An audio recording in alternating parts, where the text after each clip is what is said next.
High guys, good morning and welcome back to my Bangla blog channel. কেমন আছো তোমরা সবাই? তো আশা করছি তোমরা সবাই অ্যাজ ইউজুয়াল জাস্ট ফাটাফাটি আছো। আজকে দিনটা তোমাদের সবাই খুব ভালো কাটবে। তো আজকে সকাল থেকে সেরকম কোনো কাজই ছিল না, বিকজ কালকে রাতে আমি সঙ্গে সঙ্গে সব কিছু জায়গাটা গুছিয়ে দিয়েছিলাম। তো এমন কিছু জায়গা নেই যেটা আমাকে গোছানোর রয়েছে আজকে সকালে। তো যাই হোক সব কিছু, আর সব থেকে বড় কথা শানের বার্থডে পারপাসে একটু এক্সট্রা করে ঘরটা গোছানো হয়েছে। মানে সব প্যাডিং ক্লিন করা, কার্পেটস ক্লিন করা, মানে ভ্যাকিউম ক্লিন করা সব হয়েছে। সো এখন একটুখানি বেশি পরিষ্কার রয়েছে। সো এই মুহূর্তে কিছু কাজ নেই। তো আমি সকাল থেকে আজকে মানে সেরকম কিছুই করিনি। আজকে রেস্ট নিয়েছি, ল্যাব খেয়েছি। বাট আজকে আমি ব্রেকফাস্টে চিড়ে সেদ্ধ খাইনি, বিকজ যেহেতু গতকালকে আমি মাটন খেয়েছি, রাইস খেয়েছি, রুটি খেয়েছি। সো আজকে ব্রেকফাস্টে আমি চা আর বিস্কিট খেলাম। তো যাই হোক খেয়ে তারপরে জিম থেকে ওয়ার্কআউট করে চলে এসেছি। আজকে শোল্ডার ওয়ার্কআউট করেছি। তো যাই হোক চলো, এই জাস্ট স্নান টান করে ফ্রেশ হয়ে এলাম। এইবার যাবো গিয়ে পুজো দেবো, দিয়ে তারপরে লাঞ্চে বসবার। এইদিকে চিকেনটা করতে মানে স্নানের আগে দিয়ে গেছিলাম, দেখানো হচ্ছে।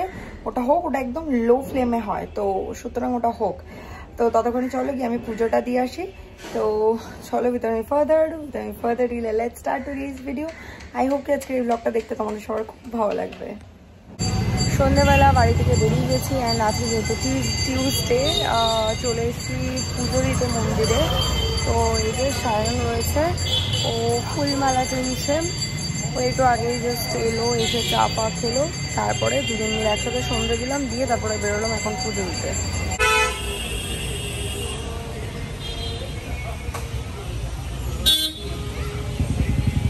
পুজো দিয়ে বাড়ি চলে এসেছি, এই হচ্ছে পুজোর প্রসাদ। তো চলো এবার ভেতরে যাই। বেরিয়ে গেছি বাড়ি দিয়ে, অ্যান্ড এখন এসছি একটুখানি বাজারে চিকেন নিতে, বিকজ আমার রোজের চিকেনটা শেষ হয়ে গেছে। কোথায় গেল? ওই যে সায়ন, ওই যে চিকেন নিচ্ছে, আর আমি এপারে দাঁড়িয়েছি, বিকজ আমার এই গন্ধটা সহ্য হয় না। এখানেও যদিও গন্ধ আসছে, বাট অনেকটা কম। কালকে রাতে আর ব্লগটা কন্টিনিউ করা হয়নি, বিকজ বাড়িতে এসে চিকেন ধোয়া দেন। আমি কালকে আমার জন্য রাতে স্যুপ বানিয়েছিলাম, বিকজ যেহেতু চিকেন ছিল না, তো ভাবলাম অনেক ভেজিস দিয়ে ভালো করে স্যুপ বানাই। যেরকম ধরো ক্যাপসিকাম, তারপরে পেঁপে, তারপরে বিনস, গাজর, পেঁয়াজ, তারপরে রসুন টসুন দিয়ে সুন্দর করে, আর 1 টিস্পুন মতন আমি অলিভ অয়েল ইউজ করেছিলাম। তো সব কিছু দিয়ে ভালো করে আমি স্যুপ বানিয়েছিলাম, আর গোলমরিচ আর ব্ল্যাক সল্ট দিয়ে। ইট ওয়াজ সুপার ডিলিশিয়াস। তো যাই হোক এখন সকালবেলা আমি আমার জন্য এখানে বসিয়ে দিয়েছি হিবিস্কাস টি। এটা আমি ফার্স্ট টাইম বানাচ্ছি, আগে কোনোদিনও টেস্ট করিনি। তো তোমাদের সাথে আমিও দেখতে চাই কালার চেঞ্জটা কীরমভাবে হয়। বেশ দেখতে ইন্টারেস্টিং লাগছে এটা। যখন দেখো আস্তে আস্তে সুন্দর একটা লাল কালার বেরোচ্ছে, মেরুন, মানে একটা কালচে লাল কালার বেরোচ্ছে আর কি। কথাটা বলতে বলতে আমি তোতলাচ্ছি। তো যাই হোক এটা দেখি কীরকম কালার আসে।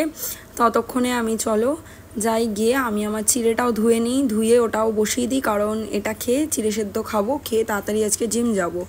তো চলো, হয়ে গেছে আমার চা বানানো। এবার এটাকে স্ট্রেন করে এবার আমি এদিকে চিড়ে সেদ্ধটা বসিয়ে দেবো। বেশ ভালোই রং এসছে, আমি তো দেখে অবাক হয়ে যাচ্ছি, কি সুন্দর একটা মিষ্টি কালার এসছে। দেখো মানে যেন মনে হচ্ছে সেই হোলির কালার মানে জলে গুলেছি, দারুণ। আমি মানে এতদিন এটা ফিলসে দেখেছিলাম ইউটিউবে, বাট কোনোদিনও ট্রাই করা হয়নি। আজকে ফার্স্ট টাইম ট্রাই করছি। অপূর্ব কালারটা এসছে, তো টেস্ট করার জন্য খুব এক্সাইটেড কীরকম লাগে। তো যতদূর শুনেছি হালকা একটু ট্যাঙ্গি ফ্লেভার আসে, দেখা যাক। High guys, good morning. দেখতেই পেলে তোমরা, এক্ষুনি আমি আমার জন্য বানালাম হিবিস্কাস টি। তো এখন সকাল সকাল বসে গেছি আমি আমার হিবিস্কাস টি নিয়ে, যদিও আমি এখন অব্দি এটা টেস্ট করিনি, বিকজ ইটস সুপার হট। দেখতেই পাচ্ছ ধোয়া বেরোচ্ছে। সো একটু এটা মানে ঠান্ডা হোক একটুখানি, তো তারপর এটাকে আমি সিপ দেবো। অ্যান্ড এটা আমি ফার্স্ট টাইম ট্রাই করছি। আমি জানি না এটাকে এরকম খেতে হয়, বাট শুনেছি it's good for your health, and especially for girls it's very good. And এইটা actually there is a story behind it. এই hibiscus tea টা helps in weight loss also. তো এইটা নিয়েছিল হচ্ছে রুবাই, ওর জন্য অর্ডার করেছিল, কিন্তু অর্ডার করার পর দেখলো যে এটা একটা মানে এটার বেনিফিটস মানে একটা ছেলের জন্য যা, তার থেকে একটা মেয়ের জন্য অনেক বেশি। তো ওই জন্য আমাকে জিজ্ঞেস করলে এটা কি তুই নিবি? তাই আমি বললাম হ্যাঁ ঠিক আছে দিস। তো ওই জন্য ও সেঙ্কা শায়নের জন্মদিনের দিন এটা নিয়ে এসছে। তো ফার্স্ট টাইম ট্রাই করবো আজকে, দেখি এটা কিরকম। অ্যান্ড জাস্ট দেখো আজকে আমার এই আমেরিকান জবাটা ফুটেছে, এটা ঠিক এরকম দেখতে। এটা বেশ বড় হয়েছে, জানি না ক্যামেরার কতটা বুঝতে পারছো। তখন হিবিস্কাস টিটা খেয়ে আমি ব্রেকফাস্ট করে নিয়েছি, করে আজকে রান্না দিদি যেহেতু তাড়াতাড়ি এসেছিল, ওনার আজকে কোথাও একটা যাবার আছে বলে, তো ভাবলাম তাড়াতাড়ি রেডি হয়ে যায়, জিম চলে যাবো। ও মা, আমি কিছুতেই কোনো জিনিস তাড়াতাড়ি করতে পারি না, ঠিক বৃষ্টি নেমেছে। দেখো রোজ আমি যখন জিম যাই তখন বৃষ্টি নেবে, আজকে আমি একটু আগে যাবো ভেবেছি, এখন বৃষ্টি নেমে গেছে। বিশাল আমার সাথে এই বৃষ্টির মানে যেন একটা মানে কি বলবো শত্রুতা রয়েছে। ওয়েদারটা আজকে দারুণ ভালো। জিম থেকে চলে এসেছি, এসে একটুখানি ওয়েট করে রেস্ট নিয়ে ফ্রেশ ট্রেশ হয়ে স্নান করে চলে এসেছি। অ্যান্ড এখন চিকেনটা করছি, আর এদিকে তো বাকি সব রেডি থাকে, সবজি তো সেদ্ধ করাই থাকে, জাস্ট চিকেনটা এখন আর কি বলে রোস্ট করছি। তো যাই হোক, বেশ ভালো লাগছে, মাঝে মাঝে একটু হাওয়া দিচ্ছে, বৃষ্টি হচ্ছে, ঠান্ডা হাওয়াটা, পরিবেশটা বেশ ভালো, মানে বলে না একটা সুদিং কাম ওয়েদার, ঠিক সেরকম একটা ওয়েদার, বেশ ভালো লাগছে।